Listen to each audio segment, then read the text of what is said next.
great pleasure to welcome to What's Next Professor Nico van der Merwe, who's the Professor and Deputy Director at the School of Accounting Sciences at Northwest University at the Potchefstroom campus.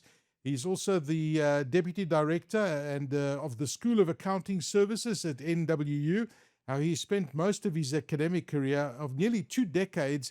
He's known for building NWU into one of the top performing universities in CICA's qualifying exams. And of course, beyond the classroom, he serves on the NWU Council and has published widely in the accounting, education, and financial reporting. We're going to be talking about building South Africa's financial future, how ethical, how future-ready accountants can drive transparency, accountability, and economic growth into our economy. So, Prof, a warm welcome to you. Thank you for joining us. Thank you. It's nice being here. Yeah, it's a great pleasure. Now, listen, we often think of accounting as technical, right? I did, at least when I was at school. But there's a strong ethical dimension to accounting, almost like a responsibility that accountants have. What happens when there aren't enough highly trained ethical accounting professionals in the system? How does that impact the entire system?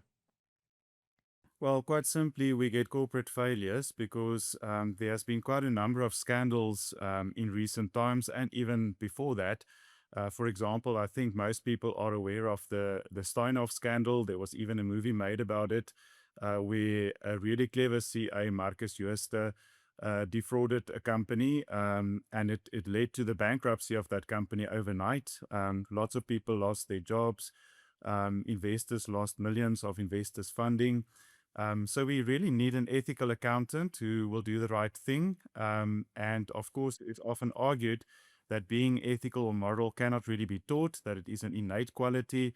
But what I believe is that in training future accountants, it is important to at least create an awareness of what it is considered to be ethical and also the impact of not acting in an ethical manner. Okay, very interesting. And I guess many people don't look at it like that. It's such an important part and aspect of our society. So how do gaps in financial oversight affect economic growth, public trust, for example, and even service delivery in South Africa? Because it's all related, isn't it? Absolutely. And the impact is immense. I mean, the management of an organization, they are the stewards of investors' money. So if they fail in their duties, quite simply, companies fail and people lose jobs.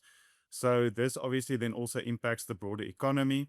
And therefore, accountants fulfill an important role in overseeing responsible financial management and holding these management members accountable. But it is, of course, not only investors that have an interest in the company. There are many other stakeholders, such as the customers and suppliers and employees, and even the public. So then specifically also in the public sector, government institutions are stewards of taxpayers' funds, and obviously a lack of financial oversight negatively impacts on service delivery and public trust, which is, of course, a big thing in South Africa.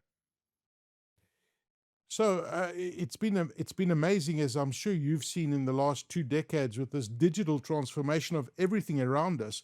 The accounting profession is one industry that I believe has evolved the most, has been digitized the most, and it's continuing to evolve rapidly, especially with introductions like of frameworks like the CA of the future. And I also see almost accountants are becoming a lot more strategic in organizations.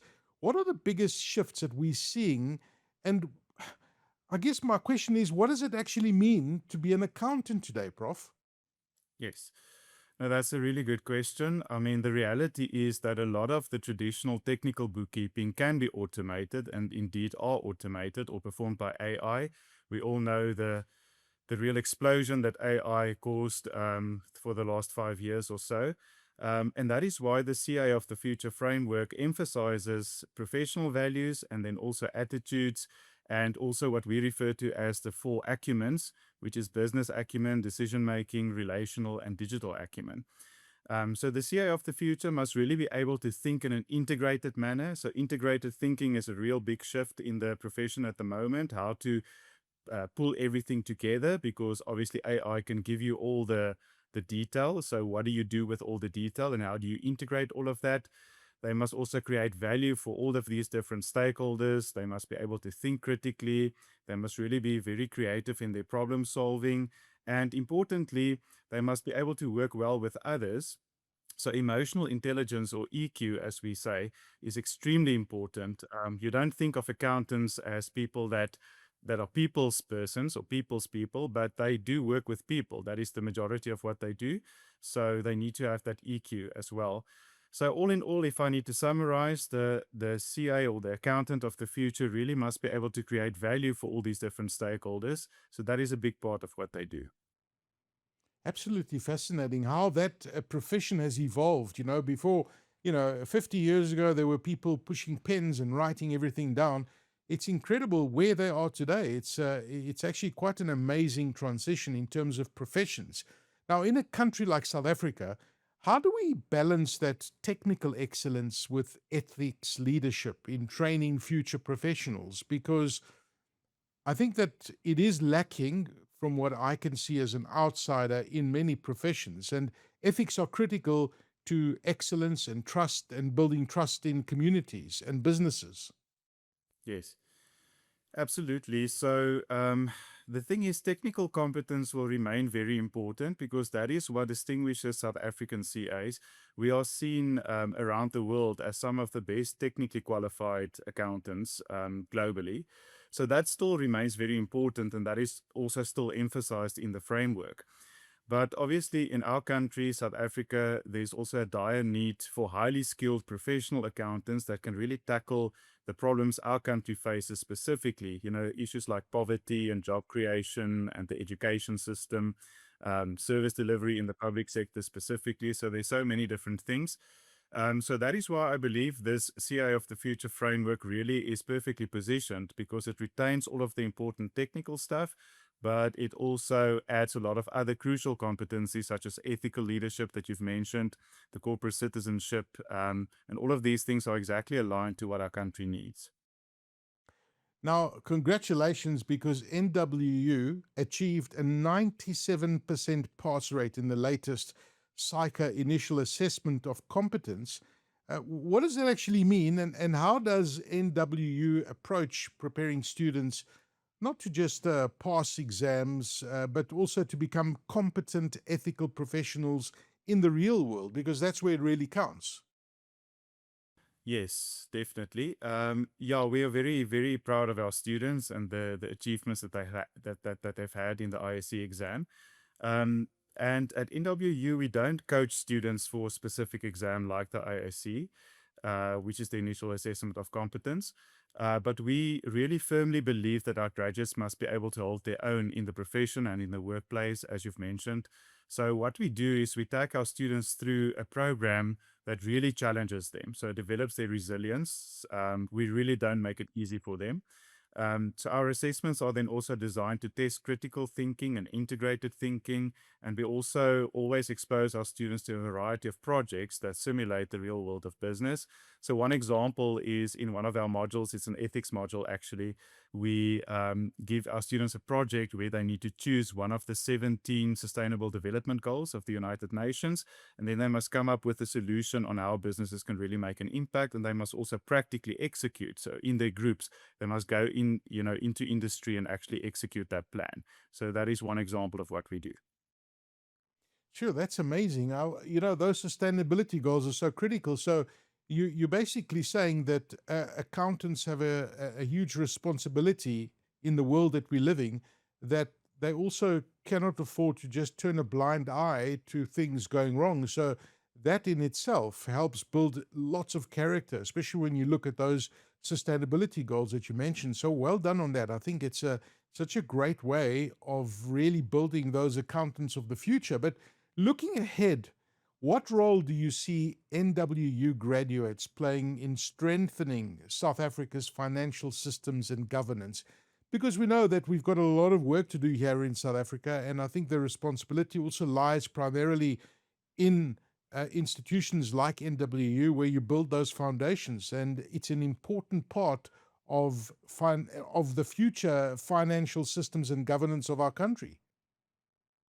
Yes, so I believe that our graduates are really perfectly positioned to make a difference in this space. The feedback that we get from employers is really that our graduates know what they're doing and that they really are making an impact in the organizations where they are employed.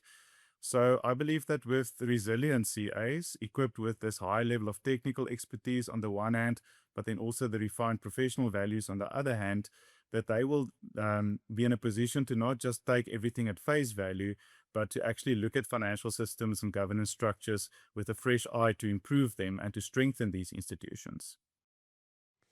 So, when you look at where we are today, what needs to happen across education? And I'm not talking about just NWU. I think this needs to start off at a school level as well, across industries, across governments. We all have to have our own responsibility and roles to be able to change these things for South Africa to truly benefit from a new generation of accountable, future ready accounting professionals. What needs to happen?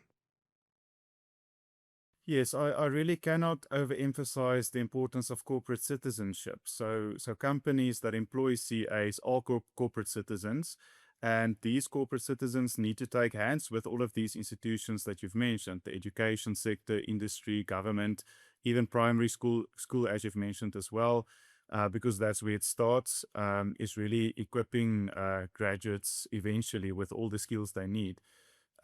So everything must be with the citizens in mind at the end of the day. And then also with that responsible leadership, which is also crucial across all of these institutions, because I think that too many people in leadership positions in our country and even globally have a mindset in which they really just emphasize their own goals at the expense of others that they are actually employed to serve. They get a salary to really be of service to organizations and stakeholders.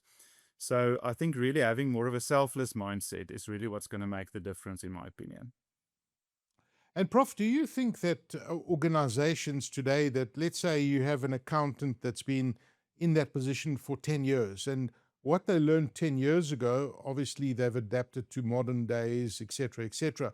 Those subtle differences that you talk about, you know, the EQ and the ethical kind of leadership, is it something that you believe that accountants who've been in the profession for a while perhaps need to, take a step and do some additional training, perhaps a day or two, to refresh and reset that radar when it comes to ethics and EQ?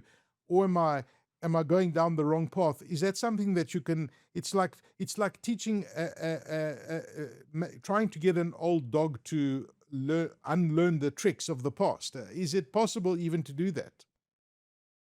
Yes, I think it's possible. It's definitely necessary. And fortunately, with all the professional bodies, including SAICA, which is the CA body, they all have CPD requirements, which is continuing professional development or continuing professional education is another word for it. There are actually quite strict policies with all of these professional bodies. If you want to be a member of that body, if you want to be a SAICA member and call yourself a CA, you need to adhere to certain standards. And included in that is actually very compulsory ethical training as well. So SAICA specifically requires members to keep up to date with ethical standards, and that is part of the CPD policy. So it's absolutely necessary, and fortunately, also it does happen. Prof, what do you tell people? And of course, AI is creating such a buzz. There's so much noise. We know the benefits of AI. We know how it's changing automation, and we know how it's revolutionizing many professions. And when you talk to people, they'll say, well, AI is going to put accountants out of business. It's going to do this for lawyers out of business. What do you say to those people who are saying that technology is going to change the accounting profession and even the legal profession? But you've got your accounting hat on today. But when they say that AI is going to make accountants redundant, what do you say to those people? And we need to encourage young people to study accounting. So how do we get them excited and say, listen, AI is there, it plays a role, but it's not going to take away your job? Yeah. So AI is a tool. That is what AI is. It is not. It's nothing more than a tool. It's a very very complicated and very big tool. But people said the same thing when calculators came out decades ago, that what is going to happen now, people don't, there's no arithmetic in your head anymore. Now you have this machine doing it for you. And calculators didn't replace actuaries and all of those clever people. When Google came out, people said now there's no need for education anymore because you can get all the knowledge on Google and the internet. And all of that has been proven false. So I think AI is just another tool.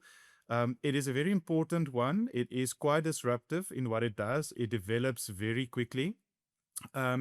But we need to embrace it. It's here. So people that embrace AI and use it to their advantage will thrive, even as accountants.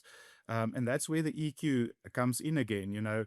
That is something AI can simulate emotions, but it is not emotional. It is a machine, or it is technology. So that's, how do you program AI to make ethical decisions? That's a human quality, because sometimes the situation is so complex, you cannot, through just using an algorithm, actually get the correct answer. It's like the classical example they always give with self-driving cars. If you use a self-driving car, and that has nothing to do with accounting, but if you have a self-driving car and the car needs to decide if it's going to crash into a tree and kill the driver or the passenger in the vehicle, compared to crashing into another person to save the driver, what choice will that self-driving car make? It gets very complicated, and that's why you still need human beings to make those decisions at the end of the day. Ah, that's a fantastic answer. Thank you very, very much, Professor Nico van der Merwe, who is the prof and the deputy director in the School of Accounting Sciences at Northwest University, NWU Potchefstroom campus. Prof, thank you very much for your time. It's been a fascinating discussion. Thank you so much, and enjoy the rest of the day.